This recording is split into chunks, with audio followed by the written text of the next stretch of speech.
The following is a presentation of the Belly Up Sports Media Network. 1420 Sports Bar Podcast, Yankees Week in Review. Listen in throughout the baseball season as we will go over the week that was for the New York Yankees. We'll talk about what went right, what went wrong this week, this day in Yankees history, Yankees birthdays, and predictions of what the Bronx Bombers record will be at the end of the upcoming week. It's 1420 Yankees Week in Review, the Yankee Tavern North, brought to you by SeatGeek. So put on your pinstripes, grab a beer, and let's get in.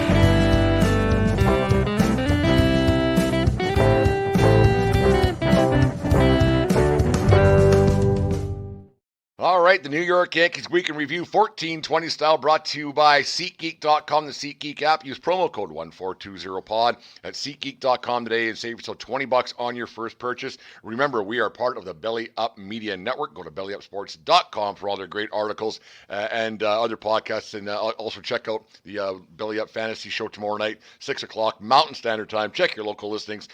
They've got events over there at the Sports Stove. They put on a great fantasy baseball show to get ready for the upcoming fantasy baseball season and everything else you got going over there, Belly Up. And thank you very much to anybody who listens to our show or watches us on YouTube. Make sure you like, subscribe, and all that stuff over there on our YouTube channel helps out everything to get things going.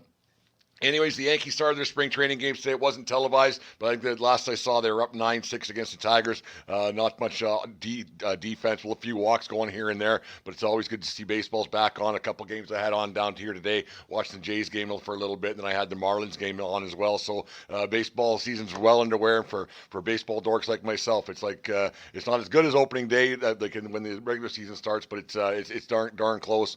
Anyways, the Yankees they got rolling today. I think the first games were televised tomorrow, but it doesn't stop the speculation about what might happen with this team in the upcoming season and how they might fare.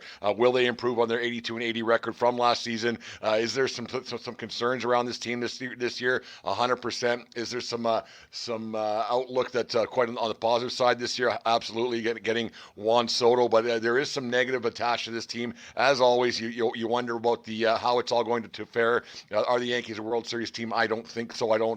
I could be wrong, but I just think there's other teams are still better than them. We won't get into that a whole bunch today, but there's some concerns I do have with this Yankee team, and one of them that I read today on BellyUpSports.com, actually, a friend of the show who's been on a couple of times, Eric Katz, he wrote an article about this being Aaron Boone's, could be his last season as manager of the Yankees. He's under contract for the rest of this year, and it's a 2025 club option, so if he doesn't get it done this year, he's had a pretty successful tenure as the manager of the Yankees, but he's got to also hasn't done a whole bunch in the playoffs. A 14-17 record in his time with the Yankees. Missed the playoffs last year, obviously, with that disastrous season with Judge getting hurt and Rendon not having the season that we hoped anybody hoped he would. But it's one of those things like, is this going to be? Is he a dead duck manager? Is he a walking dead manager? Is it going to be one of those things where he's managing for his life and for his career? And you wonder how that's all going to turn out for Aaron Boone. I'm a big Aaron Boone fan. I like him a lot as a manager. I think he's a team guy, but I also think that if he doesn't get it done this year, then when? And what can the Yankees expect? Because the Yankees are, every team's heavily analytical. I get it, but if he doesn't get it done, will the analytics guys be knocking on Cashman's door or be knocking on Steinbrenner's door and saying, you know what, this guy isn't following the script like we had hoped. He's not getting any closer to a world championship. We got to make a change because our numbers don't lie. It's the way the manager can motivate and everything else has got to go on. For all intent and purpose, he is quite loved by the team, and I do know that Aaron Judge was a very big advocate of having him around and not getting rid of him. And when Judge signed last year, I think that was a driving force because they do have a good relationship there with the coach and the manager, or the manager and the players. So it's going to be very interesting to see how it all plays out once this season is complete. And if the Yankees don't win a world championship, it's just going to be Aaron Boone's last hurrah with the Yankees. Remember, he basically only has that job because of a home run in a certain year in 2004 when he hit that home, 2003 home run in extra innings off Tim Wakefield. That's the only reason why he has his job. So and without Mike Mussina, none of that happens. But that's another story for another day. Maybe we'll do a Yankee history lesson Boston maybe tomorrow afternoon or something. I'm sitting around waiting, watching the ball game tomorrow. But that's one storyline that's out there for the Yankees this season. Is this going to be Aaron Boone's last kick of the cat, or kicking can? Don't kick cats, Brent. Just kick cans. Anyways, another thing that we're a little bit concerned about this year, as I was last year, is the pitching staff. Nestor Cortez, I thought would have a fallback season. He had kind of came out of nowhere. 2022, he had a great year. 2023, he was complaining about arm fatigue, and he sat out for a while and wasn't nearly as effective as he was the year before. Gimmicky pitcher with the different stances that he has. I have quite a big concern with him being the number 4 guy going into this rotation this year. Carlos Rodon, I also, until he does it in pinstripes, I don't think that he's going to get too many excuse me cards later on and get out of jail free cards from the Yankee faithful anytime soon, because I do think that he has to prove that he can do it, and right now he hasn't proven it yet, and so there is a major concern with 2 of your top 5 pitchers are who knows. And then you have a guy like Garrett Cole. Is he going to be able, like I said, yeah, I do have concerns with Cole, not a whole bunch, but I do have concerns that he's probably going to have a fall back season this year, because he was so dominant last year and had such a great season last year. He is one of the best pitchers in baseball, obviously, but you can't keep up that pace forever, and you just wonder, like, that pitching staff, how far they can go with those 3 guys. You just wonder, like, when one of these guys gets hurt, what's the Yankees' backup plan? I know every team has that problem, but when you already have concerns of 2/5 of your pitching staff, and then Stroman, you don't know what you're going to get out of him. It brings major concern with the Yankees and their pitching staff. And starting pitching is everything. Is a Blake Snell? He's still on the free agent, but he hasn't signed anywhere, and there's rumors around that he was offered a 5-year, $150 million contract that he declined from the Yankees. So you wonder if he's going to get a 1-year deal for $36 million or something, and a show-me deal, but you don't know how much security is in that, because a guy who relies on his arm, and he only goes 5 or 6 innings. He doesn't go deep. Well, nobody really does a whole bunch anymore, but you don't know what you're going to get out of a Cy Young winner, 2-time Cy Young winner, but he's also had some very pedestrian years in his career too. If you look at the back of his baseball card, he's had just a few years where he was just okay, and just okay right now isn't what the Yankees need when you have generational talents like Juan Soto in the lineup, like Aaron Judge and Garrett Cole. You need a bunch of guys to get it done, because like I said, if they don't get it done this year, then when are they going to get it done? Because they're spending a lot of money on a lot of guys, and you think that this is the year they have to do it. But I am concerned about the pitching staff 100%. Like I said, until Rodon does it, I don't have a lot of faith in him, and I still don't have much faith in Nestor Cortez having a bounce back year. It's sad to say, because I do like the guy. He's a personality. He's good for the game of baseball. He's good for the Yankees, but I don't have much faith that he's going to be the guy to get the Yankees over the hump. So is Snell in the books? Is Snell a guy that you want to go out there and get? Couldn't hurt, but if he turned down 150 sheets, what more does he want? And it's funny, we talked about it last week. We did 14:20 in the morning last Saturday or Sunday, whatever day it was, and all these guys who the Boris guys are still sitting on the sidelines, right? So you wonder what they're asking. If they're asking for too much, and you wonder, like, if you're sitting around not at spring training, you're not competing, you're not getting in your proper reps. I know these guys are training still, but it's not different. So you're not around the clubhouse. You're not getting things going. You're not part of a team. This part of the season, it's a team bonding thing. How effective are they going to be once the season starts? So I don't know. I would think if I was Snell, I would jump at that $150 million contract, because you don't have a lot of suitors going out knocking on your door by the sounds of it, because you're still sitting around sucking on your thumb waiting for a contract to come. Another concern that I got this year is Anthony Volpe. Opening day last year came up with a lot of hype. He ended up hitting 21 home runs last year, but is there going to be, he has Gold Glove defense. He's a great defender, one of the better guys in baseball last year. Just a fantastic young player, but he did only hit 209 last year, and that's a concern. I know that batting average doesn't mean anything to a lot of people anymore, but it still means a lot to me, because if you get hits, you get on base, and you get on base, you have a better chance of scoring runs, and I will take that to my grave. This 50-year-old body, this 50-year-old mind will never change that way of thinking. So there is concern with Volpe. Is he going to get a sophomore slump now? Have some pitchers figured him out a little bit, throwing him around him? Will he get the 21 home runs again this year? Hopefully, because you do get that. that short porch. You can push some the other way. But I have some concern with Volpe and his maybe having a sophomore slump. He's a great defender. I'm not worried about that because you don't usually lose that. You lose stuff at the plate and you lose stuff with the stick. So I do have some concerns with Volpe going into this season at shortstop because once again, who are you putting in there? You don't have IKF on the bench anymore to fill in that spot. So you wonder where that's going to be and how that's all going to turn out. Lastly, I think I'm going to stick with the big elephant in the room, Giancarlo Stanton, who by all intent and purpose had an awful season. He hasn't had a great Yankee tenure. Like let's not sugarcoat this. I haven't been a big Stanton guy since 2017 when he hit that 2 home runs on opening day against the Jays, and then he 3 days later he struck out I think 5 times in a row, and he was the Boo Birds at Yankee. The Bronx cheer was happening at Yankee Stadium. I haven't really been a big Stanton guy. He just too big, too bulky, but he came into camp best shape of his life. They go best shape of your life role. One of those things that he's ready to go and have everything ready for him. But he says he's ready to go. He's slimmed down. He's not.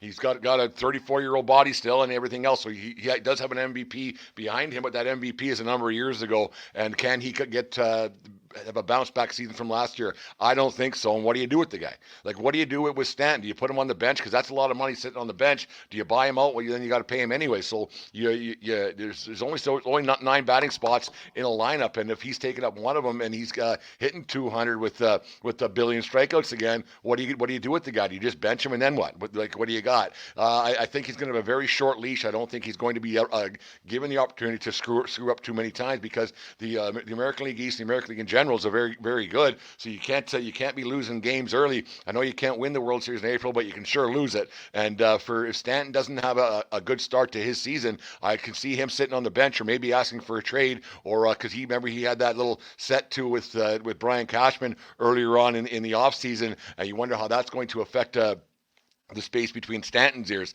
I don't know if he's going to have a bounce back here. I don't have much faith in him doing it. It's one of those show me things. It's one of those you got to show me you can do it, because until you do it on a consistent basis, I'm going to believe that the player we saw last year is the same player we're seeing if you start off shitty again this year. It took me 11 minutes and 59 seconds to swear on today's show, but there we go. Anyways, so I don't have much faith in Stanton. I hope I'm wrong 100%. I hope I don't. That he has a bounce back season. He can hit 25, 30 home runs or whatever it might be, but get the batting average up and get the strikeouts down. I think that's right across baseball. I think it's a bit of a crisis, I guess you could say, all the strikeouts, how high they are. But I really believe that Stanton has to put bat to ball a lot more and try to get on base, everything else. I think the Yankees in general, because they strike out a lot. I mean, every team does, but the Yankees strike out a lot, and we need to have him getting on base a little bit more and not having that awful season he had last year. And any kind of slump, I think he's done, and you can't play him anymore because you only have so many games, and he's coming to the end of his career and he's at the end of his everything else. So eventually you do have to say goodbye eventually if a guy just isn't producing, and that's just the way it is. And I don't have much faith that Stanton's going. I hope I'm wrong, but I don't have much faith that Stanton is going to have a bounce back season and be the hitter he once was, because 2016 is a long time ago. All of a sudden, it's the way that math works, and Father Time takes over and says, that's it. You can't swing it anymore. Yeah, you give us the old best shape of my life routine, but until we see it, I ain't gonna believe it. So that's kind of my thoughts about the Yankees season. Aaron Judge did the old Mike Trout this week. Apparently, he basically implored Brian Cashman to go out and make some more deals, because there's Bellinger's still out there, Snell's still out there. There are some guys who are still out there, but there's only so many positions these guys can play. Could go and get a Snell. I think that wouldn't be a bad deal, because that pitching staff, like I said earlier, that pitching staff scares me a little bit when you get past Cole, and Cole's going to have not as a great of a season, because that's just the way baseball works every year. It's hard to win back-to-back Cy Youngs. It's hard to be effective. I mean, Cole's been great for a long time, but when does that start to wear off and everything else? He's got a few years left on his contract, obviously, but you get a little bit worried about that, how it's all going to play out, and you wonder if they don't go out and get a Snell, someone else is going to, because the Baltimore Orioles have, like I said last week, the Orioles have a very good team. They went and got Corbin Burns from the Brewers, so they're going to be a force to be reckoned with once again. So there's only X amount of playoff spots to gain, and you don't want to have a rough start to your season and get tough to that bad start, and all of a sudden the 82-80 is looking like a realistic thing again this year. I think they have a better team this year. I think they're going to score a few more runs, but it's keeping the runs runs off the board on the opposition and not having too many crooked numbers on the board when it comes down to it. So we'll see how it all pans out. It's going to be fun to watch spring training games again tomorrow. Get that going with the Yankees and other games that are happening right around baseball. It's a great time of year to be a sports fan. Once again, a little slow down because no football, but hockey's going and baseball's kicking and going there too. So it's going to be a lot of fun to see how the Yankees. I hope I'm wrong with this negativity. Maybe tomorrow I'll sit around. We'll do some positive for the Yankees and think what they're going to do this season and how it's all going to play out with the New York Yankees in the season. But I think they're going to have a better team. But are they going to have a playoff World Series team? I find that hard to believe. But I've been wrong once or twice in my life. So let's see how it all pans out. Just over a month from now. So it's going to be a fun spring training. There'll be a lot of speculation about what happens with Snell and the rest of the free agents that are still kicking around. But anyways, here's a word from our sponsors over there at SeatGeek. SeatGeek presents Boomstick Lady. SeatGeek helps her find the perfect seat so she can sit where her boomsticks make the biggest boom. Oh, okay. SeatGeek handles the tickets so fans can fan. All right, little word from SeatGeek. Thank you very much for them sponsoring us. Go to SeatGeek and use promo code 1420pod at SeatGeek.com today and save yourself $20 on your first purchase. Anyways, for those of you who just listen to the show for the first time and may not know me, I took on a new position with the WCBL, Lethbridge Bulls at WCBL. I'm the game day manager and this and that, and not on the field, off the field stuff. So I take care of pretty much everything around the Bulls baseball club. It's a lot of fun to do that. One of the tasks that I have is merchandising. So we had a little sit-to around the office last week. We came up with this idea for the Bull shirt. Go to bullsbaseball.com and get yourself a Bull shirt. Support the WCBL. If you don't have one, if you go to bullsbaseball.com and pick up a Bull shirt for yourself, it's a nice little thing that we're kicking off the season.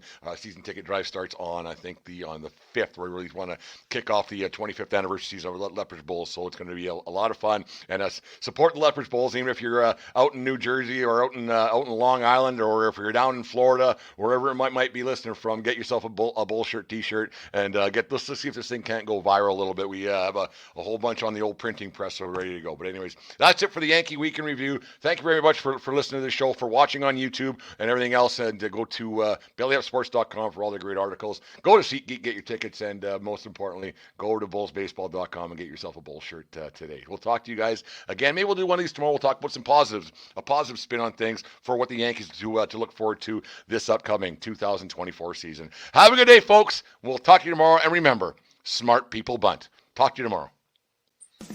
You just listened to the 1420 Sports Bar Podcast. 4 beer with sports talk and a whole lot more. We are part of the Belly Up Media Network. Let's get into it.